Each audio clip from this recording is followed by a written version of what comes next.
Hello friends, आप सभी को नमस्कार मेरी तरफ से। और आज मैं एक नया वीडियो लेके आपके सामने हाजिर हुआ हूँ। और आज 31 दिसंबर 2022 है, साल का आखिरी दिन है। और जब तक ये आपके सामने वीडियो पहुंचेगा, मैं समझता हूँ कि 1 जनवरी 2023 में आप सब लोग इस वीडियो को देखेंगे। तो फर्स्ट ऑफ ऑल सभी को मेरी तरफ से नए साल की हार्दिक शुभकामनाएं। सबके जीवन में खुशियां आए, सब लोग समृद्ध बने, सभी लोग खुशहाल रहें, हेल्दी रहें। और सभी जो लोगों ने जो रिजोल्यूशन लेंगे नए साल में, जो संकल्प लेंगे, उसको पूरा करने की ईश्वर उनको शक्ति प्रदान करे। यही मेरी आपके लिए शुभकामना है। और आप सभी लोग खुशहाल होंगे। थोड़ा सा भी कोविड का दोबारा केसेस बढ़ रहे हैं, तो मैं आप सभी से एक ही रिक्वेस्ट करूंगा कि सब लोग थोड़ा सा कोविड रेगुलेशंस को फॉलो करें, थोड़ा सा डिस्टेंस बनाए रखें और अपना ख्याल रखें, खुश रहें। तो आज हम जिस विषय पर, जिस टॉपिक पर बात करने वाले हैं, वो टॉपिक एकदम नॉर्मल है। हम समझेंगे कि 2022 में हमने क्या कुछ अचीव किया, क्या हमारे सामने चैलेंजेस हैं और कैसे उन चैलेंजेस को हम ओवरकम कर सकते हैं, क्या एज अ कंट्री हम किस राह पर हैं। तो वीडियो स्टार्ट करते हैं इसी के साथ। तो सबसे पहले मैं आपसे जिस टॉपिक पर बात करना चाहूंगा वो टॉपिक है इंटरनेशनली। ओके,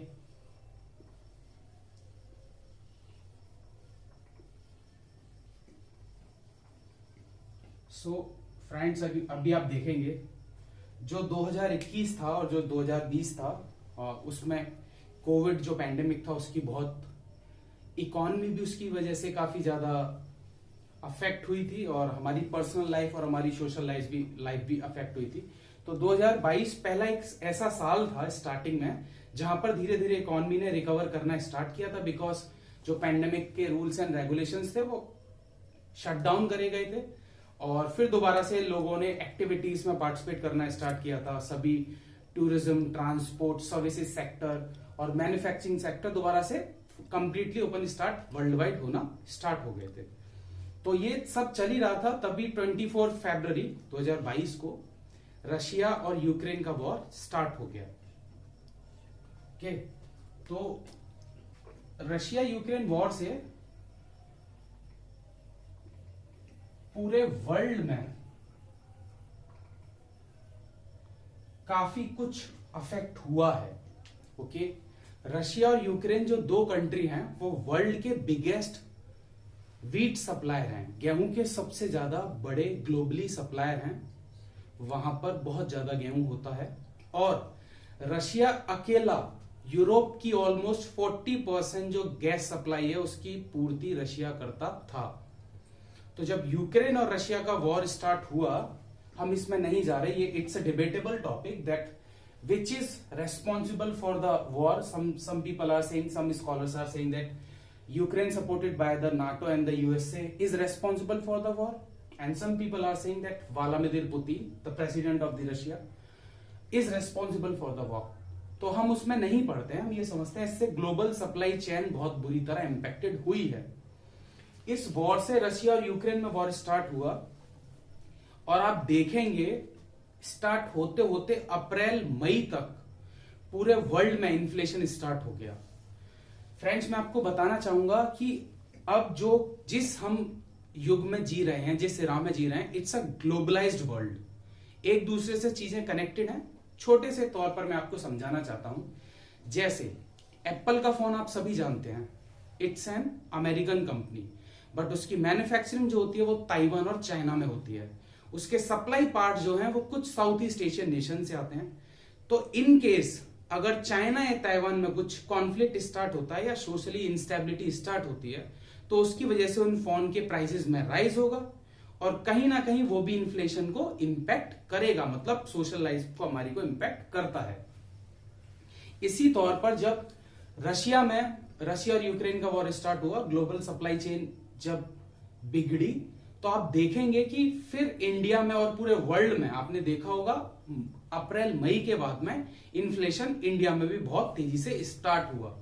जिसकी वजह से जिसको ओवरकम करने के लिए आरबीआई जो है, रिजर्व बैंक ऑफ इंडिया, जो भारत की मॉनेटरी पॉलिसी को देखता है, उन्होंने पिछले लगातार 4 क्वार्टर से जो रेपो रेट है, जिस रेट पर जो हमारी आरबीआई है, जो कमर्शियल बैंक्स को लोन प्रोवाइड कराती है, वो उसको लगातार बढ़ाती जा रही है। पहले लगभग कोविड के टाइम पर हमारे आरबीआई ने उस रेट को स्टेबल 4% पे रखा था। उसके पीछे का कारण ये था कि जिससे जो हमारे जो कोविड के टाइम पर जो सारे के सारे सेक्टर, चाहे वो मैन्युफैक्चरिंग सेक्टर हो, चाहे वो सर्विस सेक्टर हो, इवन एग्रीकल्चर सेक्टर भी इंपेक्टेड हुआ था, लेकिन कहीं ना कहीं एग्रीकल्चर सेक्टर में उस टाइम पर पॉजिटिव ग्रोथ देखी गई थी, क्योंकि मार्च के टाइम पर लॉकडाउन स्टार्ट हुआ था और उसी टाइम पर हमारे इंडिया में जो खरीफ, जो राबी की फसल है, उसकी कटाई होती है, तो उसकी वजह से जो कृषि था वो बचा हुआ रहा था।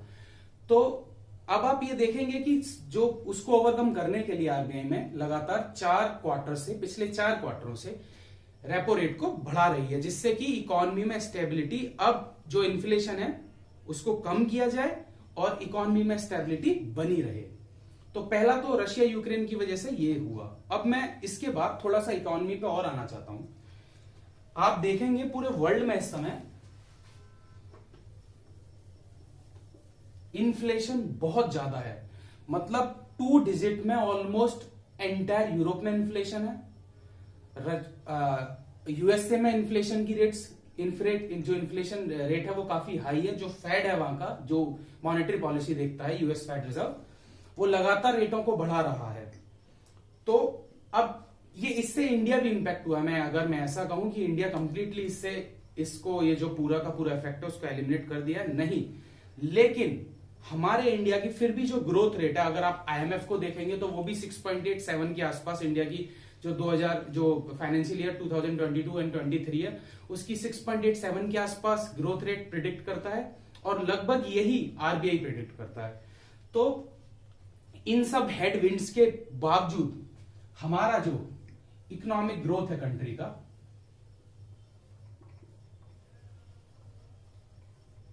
वो बना हुआ है, वो लगातार है। वर्ल्ड की अकेली मेजर इमर्जिंग इकोनॉमी इंडिया है, जहां पर फाइनेंशियल ईयर 2022-2023 में इतना बड़ा अच्छा ग्रोथ देखा गया है। तो उसके लिए सबसे पहले तो हमें अपनी कंट्री को एज अ कंट्री, ये हमारे लिए रिस्पेक्ट की बात है, इज्जत सम्मान की बात है कि हमारे यहाँ हुआ। उसके पीछे के काफी सारे कारण हैं। अच्छा, दूसरा हमने क्या देख रहे हैं, हम अभी लगभग ये जो स्कीम है स्टार्ट हो तो गई थी 2020-21 में, लेकिन अभी हम देख रहे हैं आत्मनिर्भर भारत जो स्कीम है,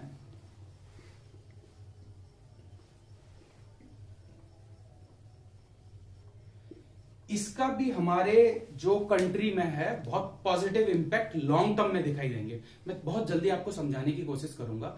देखिए, सेल्फ रिलायंस जिसको हिंदी में हम बोलते हैं आत्मनिर्भरता, ये जरूरी क्यों है? अगर आपने यूक्रेन का वॉर आप देख रहे होंगे तो उससे स्कॉलर्स को और एज अ कंट्री हमको साफ समझ में आ गया है कि अगर वर्ल्ड के किसी भी कोने में अगर कोई क्राइसिस होता है तो वो कहीं ना कहीं इंडिया को भी इंपैक्ट करेगा, क्योंकि हम एक दूसरे से कनेक्टेड हैं। उस बीच में अगर हम अपने आप को सेल्फ रिलायंट बना पाते हैं या उस पर वर्क करते हैं धीरे धीरे, वो एक लंबा प्रोजेक्ट है, एक लंबा गोल है, 10, 15, 20 साल का। बट एज अ कंट्री हम अगर इसको सेल्फ रिलायंस अचीव कर लेते हैं तो एज अ कंट्री हम काफी कुछ चीजों को मैनेज कर पाएंगे। सबसे पहले तो क्या होगा, अभी अगर आप प्रेजेंट में देखें, सबसे बड़ा क्राइसिस जो पूरे वर्ल्ड में मंडरा रहा है, इंडिया में खासकर, क्योंकि इंडिया का आप डेमोग्राफिक डिविडेंड देखेंगे। इसको और सिंपल भाषा में अगर मैं समझाना चाहूं, इंडिया में जो वर्किंग एज पॉपुलेशन है इस समय वर्ल्ड में सबसे ज्यादा है। वर्किंग एज पॉपुलेशन जो है वो है 15 साल से लेके ऑलमोस्ट 59 ईयर्स तक, और इसमें भी जो युवा हैं, जो यूथ है, उसका परसेंटेज बहुत हाई है। तो अगर हम आत्मनिर्भरता पे काम करते हैं, अगर हम we are trying to work on self reliance, तो हमारे एक तो देश में उससे एम्प्लॉयमेंट क्रिएट होगा। ओके, जब एम्प्लॉयमेंट क्रिएट होगा तो सबसे उसका अच्छा ये होगा कि एक कॉमन पीपल की जो परचेसिंग पावर है वो बढ़ेगी, उसकी इनकम बढ़ेगी तो परचेसिंग पावर बढ़ेगी। दूसरा अच्छा इंपैक्ट क्या होगा उसका, बहुत मजबूत इंपैक्ट ये होगा कि हम जो अभी काफी सारी चीजों को इंडिया एक नेट इंपोर्टर है, मतलब जितनी चीजें हम एक्सपोर्ट करते हैं, जितनी चीजें हम निर्यात करते हैं, उससे ज्यादा हम आयात करते हैं। तो इंडिया भी एक नेट इंपोर्टर है। अभी अगर हम इस पर बहुत ही इफेक्टिवली वर्क करें तो हम ये जो इंपोर्ट अभी इंडिया करता है काफी बिलियन डॉलर्स का, इसको थोड़ा सा कम कर पाएंगे और जिन कंपोनेंट्स का हम इंपोर्ट करते हैं उन कंपोनेंट को हम इंडिया में प्रोड्यूस करेंगे।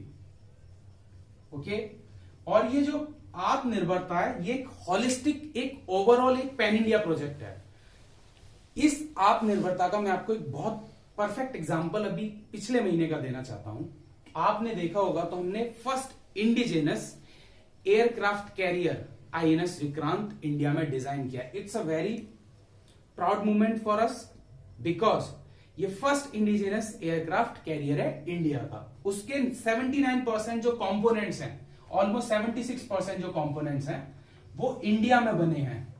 जो वो कंपोनेंट्स हैं वो इंडिया में बने हैं, इंडिया की मैन्युफैक्चरिंग कंपनीज ने बनाए, हमारी एसएमईज ने बनाए हैं, शॉर्ट एंड मीडियम एंटरप्राइजेस ने बनाए हैं। अब जो सारा का सारा जिन कंपोनेंट्स को हम पहले बाहर लेते थे, अब वो सारा के सारे कंपोनेंट्स इंडिया में डिजाइन होंगे। उससे इंडिया में जॉब सेक्टर बूस्ट होगा, उससे इंडिया में लोगों को ज्यादा से ज्यादा रोजगार मिलेगा और उसकी वजह से इकोनॉमी में, हमारी इकोनॉमी में इस सेक्टर को लेके, मैन्युफैक्चरिंग सेक्टर को लेके कैपेसिटी बिल्डिंग होगी। कैपेसिटी बिल्डिंग मतलब एक जो अगर कोई कार तैयार होती है फ्रेंड्स, तो ऐसा नहीं है टाटा एक कार बना रहा है तो टाटा सारे कंपोनेंट्स को बनाता है। जो उसके टायर है उसको एमआरएफ डिजाइन करेगा, जो उसके अदर कंपोनेंट्स है उसको कोई और डिजाइन करेगा, जो उसके विंड्स हैं, जो उसके शीशे हैं, जो स्क्रीन है उसको कोई और कंपनी डिजाइन करेगी, जो बैटरी है वो एक साइड से परचेज करी जाएगी, वॉट एवर। ओके, तो इस तरीके से आप देखेंगे ये एक दूसरे से कनेक्टेड है। अब जब हम सेल्फ रिलायंस पे काम करेंगे, जब हम आत्मनिर्भरता पे काम करेंगे तो एक देश में कैपेसिटी बिल्डिंग होगी। उससे कैपेसिटी बिल्डिंग से हमारा एक ओवरऑल इंडिया का डेवलपमेंट होगा। जो हमारे पास में यूथ पॉपुलेशन है जो अभी कहीं ना कहीं अनएम्प्लॉयमेंट से जूझ रही है, उसको भी जॉब मिल पाएगा। ओके, तो एक इंपॉर्टेंट पॉइंट है ये। अच्छा, अगर इसके बाद हम थोड़ा सा और एक पॉइंट पर और मैं बात करना चाहूंगा जो जिसमें मैं काफी इंटरेस्टेड हूं, जो मेरे दिल के काफी करीब है, वो है फॉरेन पॉलिसी। ओके, और मैं सभी अपने व्यूअर्स से इस बात को थोड़ा सा रिक्वेस्ट करना चाहूंगा कि आप सब लोग इसमें इंटरेस्ट लें। फॉरेन पॉलिसी अगर हिंदी में मैं बोलूं तो विदेश नीति। दोस्तों, रशिया यूक्रेन वॉर के बाद जो इंडिया का पोस्चर है, जो इंडिया का एक स्टैंड है, वो ग्लोबली रिकॉग्नाइज्ड है और उससे इंडिया ने ये प्रूव किया है कि हमारे जो सेल्फ इंटरेस्ट हैं वो सबसे ऊपर हैं। और उसके साथ साथ हमारे लिए जो हमारी फिलॉसफी है वसुदेव कुटुंबकम, the world is one family, हमारे लिए हम भेदभाव नहीं करेंगे, हम गलत को गलत कहेंगे और जो सही है उसको सही कहेंगे। जो फॉरेन पॉलिसी है particularly with the leadership of हमारे एक्सटर्नल अफेयर मिनिस्टर, कौन है? जैसा कि आप सब लोग जानते होंगे, S Jaishankar, the nice man, S Jaishankar. Okay, उसने ये प्रूव किया है वर्ल्ड वाइड कि हमारा एज ए इंडिया हमारा स्टैंड है, हम जिन चीजों को सपोर्ट करते हैं हम उन्हें करेंगे। किसी दूसरे कंट्री के प्रेशर आने पर हम किसी कंट्री को क्रिटिसाइज नहीं करेंगे, हम किसी कंट्री को बुरा भला नहीं कहेंगे। पहला एक और इंपॉर्टेंट पॉइंट है ये। अच्छा, इसके अलावा एक और पॉइंट पे हम बात करते हैं। देखिए, G20 एक प्लेटफॉर्म है जिसमें वर्ल्ड की डेवलप्ड इकोनॉमी और डेवलपिंग इकोनॉमी दोनों एक साथ आई हैं। खासकर जो 2008 का ग्लोबल फाइनेंशियल क्राइसिस था उसके बाद में इसकी अहमियत काफी बढ़ गई है। तो फ्रेंड्स, जो इस बार इसकी प्रेसिडेंसी कर रहा था वो इंडोनेशिया कर रहा था। बाली में आप सभी लोग जानते होंगे जो थोड़ा सा इससे जुड़े होंगे, वो प्रेसिडेंसी हुई थी। अगले साल 2023 में इसकी प्रेसिडेंसी इंडिया करने जा रहा है। तो ये हमारे सभी लोगों के लिए बहुत गर्व की बात है, क्योंकि इसमें हम वर्ल्ड को अपने जो आइडियाज हैं, जो हमने अचीव किया है, जो हमारी सॉफ्ट पावर है, उसको हम प्रोजेक्ट कर पाएंगे वर्ल्ड के सामने, बहुत अच्छी तरीके से कर पाएंगे। और जो ये समिट फ्रेंड्स होने जा रही है, इंडिया ने समिट को हमारे चारों कॉर्नर्स में डिवाइड किया है। इसके कुछ पार्ट्स, अभी उदयपुर में कुछ दिन पहले समिट हुई थी G20 की। तो as a India, as a country, हम आप पूरी दुनिया को प्रोजेक्ट कर पाएंगे। ये हमारे पास में एक बहुत बड़ा प्लेटफॉर्म आया है, एक बहुत बड़ी अपॉर्चुनिटी है, जिसमें हम वर्ल्ड को दिखा पाएंगे कि हमारा मॉडल है क्या, what is India's model, what is India soft power model, what is India's, how we are people are connected with the society very well. आप सभी लोग जानते हैं हम शांति प्रिय लोग हैं, हम अहिंसक लोग हैं। ओके, तो G20 प्रेसिडेंसी इंडिया हेल्ड करने जा रहा है। कहीं ना कहीं आप सब लोग भी उसमें अपना जो भी योगदान है उसमें दें, क्योंकि ये platform for common citizen, it is also open. Okay, अच्छा, अभी इसके साथ साथ अगर हम टेक्नोलॉजी की बात करें, ये वाला साल टेक्नोलॉजिकली भी हमारे लिए काफी इंपॉर्टेंट रहा है। आप सभी लोग जानते हैं इंडिया में 5G नेटवर्क आ गया है। 5G आप सभी लोग जानते हैं 5th जनरेशन इंटरनेट है। इसके आने से बहुत सारी चीजें फास्ट होंगी। ओके, कनेक्टिविटी फास्ट होगी, इंटरनेट सर्विसेज फास्ट होंगी, और जब ये सारी सर्विसेज फास्ट होंगी तो उसका बेनिफिट इकोनॉमी को भी होगा, कॉमन पीपल को भी होगा, और एज अ कंट्री भी होगा। तो 5th जनरेशन ने भी हमने एक जो इंटरनेट है उसको भी अचीव किया है। ओके, देन टेक्नोलॉजी की बात करें तो एक और very proud moment for us, Skyroot, first private aerospace company है इंडिया की, और पहला हमने जो लॉन्च किया था project almost in, I think if I am right, almost in October और इन नवंबर, पहला हमने एक विक्रम एस करके लॉन्च किया था। ओके, जो हमारे जिन्होंने स्पेस प्रोग्राम डिजाइन किया था, विक्रम साराभाई, उनके ऊपर उनके नाम से वो रॉकेट था। तो फर्स्ट रॉकेट स्काई रूट ने। अब इसे देखो समझना है, इससे क्या होगा कि जो हमारा एयर स्पेस में, आप सभी जानते हैं इसरो ने पिछले लगभग जो 30-35 साल में लास्ट 30-35 ईयर्स बहुत ही कमेंडेबल काम किया है, बहुत ही शानदार काम किया है, और वर्ल्ड को हमने दिखाया है कि as a country we are very powerful and we are very skilful also. Okay, तो हमने ये पूरे वर्ल्ड को बताया है कि अगर आप हमको मौका दें, अगर आप हमको अपॉर्चुनिटी दें, तो हम वर्ल्ड में काफी सारे प्रोग्राम्स, स्पेस प्रोग्राम टेक्नोलॉजिकली, और टेक्नोलॉजी को भी दो तरीके से यूज करा जाता है, एक कंस्ट्रक्टिव और एक डिस्ट्रक्टिव। जो हमारे सारे काम है वो कंस्ट्रक्टिव है, वो सकारात्मक काम है, वो कहीं ना कहीं ह्यूमैनिटी को, कहीं ना कहीं इंसानियत को बढ़ा रहे हैं, कहीं ना कहीं मानवता को संदेश दे रहे हैं। ओके, अच्छा, इसके साथ साथ इंडिया में इस साल काफी जो स्टार्टअप्स हैं वो भी बूस्ट करे हैं। ओके, स्टार्टअप बूस्ट होंगे, नए नए इंडिया में इनोवेटर्स आएंगे, नई नई टेक्नोलॉजीज यूज होंगी, अगेन कैपेसिटी बिल्डिंग होलिस्टिकली होगा। इसके साथ साथ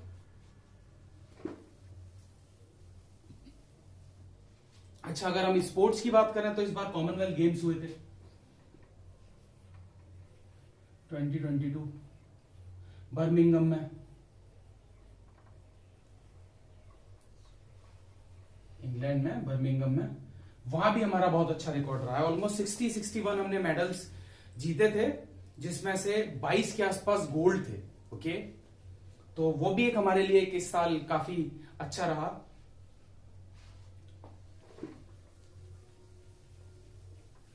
तो अगर फ्रेंड्स आप इस तरीके से देखेंगे तो हमने काफी कुछ अचीव किया है। ओके, हमारी इकोनॉमी स्टेबल है, और हमने टेक्नोलॉजिकली एडवांस हो रहे हैं, हम सोशली मजबूत हैं। ओके, और इंटरनेशनली अभी हमें रिकॉग्नाइज किया जा रहा है।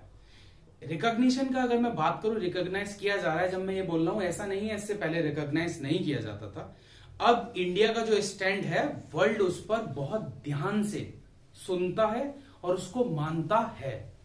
जब हमने वर्ल्ड से बोला कि, जब मोदी जी ने बोला, जब हमारे ऑनरेबल प्राइम मिनिस्टर ने बोला, जब हमारे ऑनरेबल एक्सटर्नल अफेयर मिनिस्टर ने बोला, this is not a war of era, this is not a era war. Okay, मतलब ये अब युद्ध का इरा नहीं है।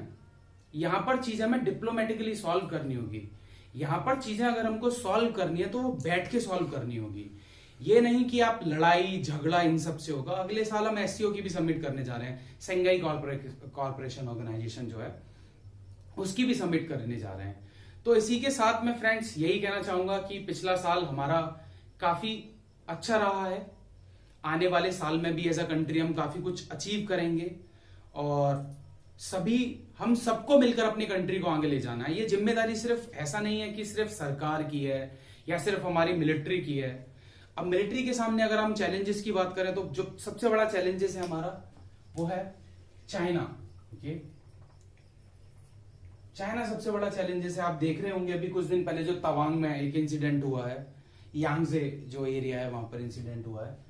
तो अभी आने वाले साल में, जो आने वाला साल है उसमें हम इस तरीके से ऐसा कंट्री हमको काम करना है कि ऐसा कंट्री हमको उठना है, हर कॉमन पीपल को उठना है। तो फ्रेंड्स इसी के साथ मैं आपसे विदा लेना चाहूंगा। वीडियो अगर पसंद आई हो आपको तो लाइक करें, शेयर करें, सब्सक्राइब करें और एक बार फिर से happy new year to all of you and सभी खुश रहें और भगवान ईश्वर आपको सबको समृद्धि प्रदान करे, सब खुश रहें। Thank you.